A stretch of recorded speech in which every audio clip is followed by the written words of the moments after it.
Hi there, and welcome back to 10 Lessons for Surviving and Thriving During Your Divorce and Beyond. Today's lesson is Form Your Life Panel. Everyone going through a divorce needs people to help support them through the process.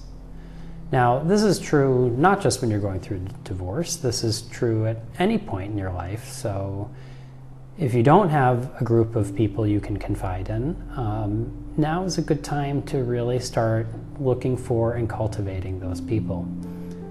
Now, who do you put on your life panel? It's really up to you. You may consider close friends, you may consider relatives, therapists, maybe clergy or spiritual advisors. Maybe you want to reach out to an accountant or a financial planner to help you sort of understand your finances. We will work in another segment on financial planning through divorce and how to minimize the financial impact. You might even be dating. You might have a new significant other, depending on what stage of the process you're in or what your circumstances are. They can be great life panel members. I would certainly think if you do have a significant other that you will share some of the information with them, but again, that's for a different video. One of the things that's important to note is, and we'll talk about this a little bit more later in the video, but your life panel is by invitation only. You get to decide who is on this panel, with one exception. Never, ever, ever, never include your children on the committee. Ever.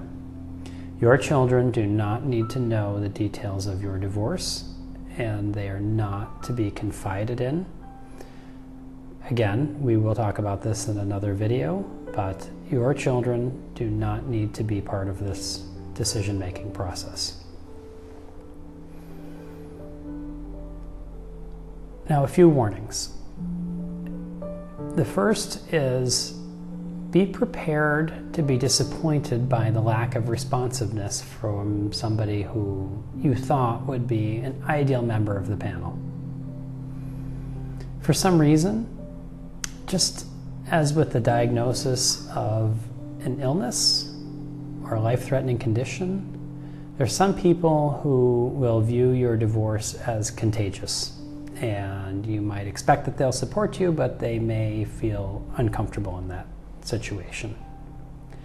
That's their issue. Remember that that's their issue. It's not yours, and it's certainly their prerogative if that's how they feel.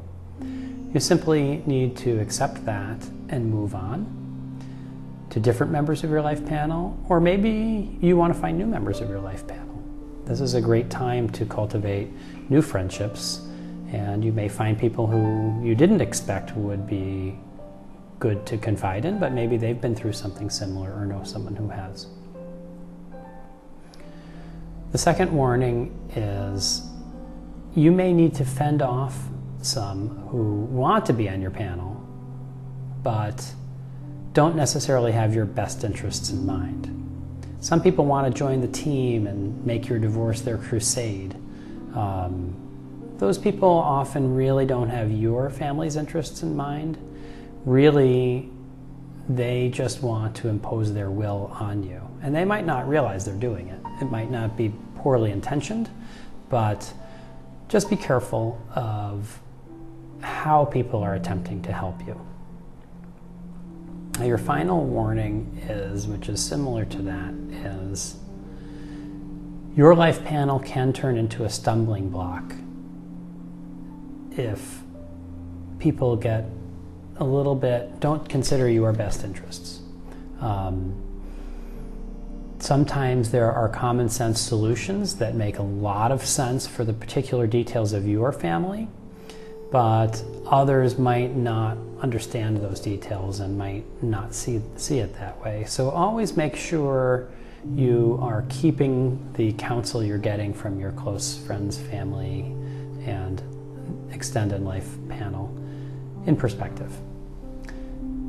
Good luck, and again, if you have any questions or you want to discuss who should be on your life panel or how to manage this particular lesson, how to apply this to the details of your life, please feel free to message me or call me or set up an appointment.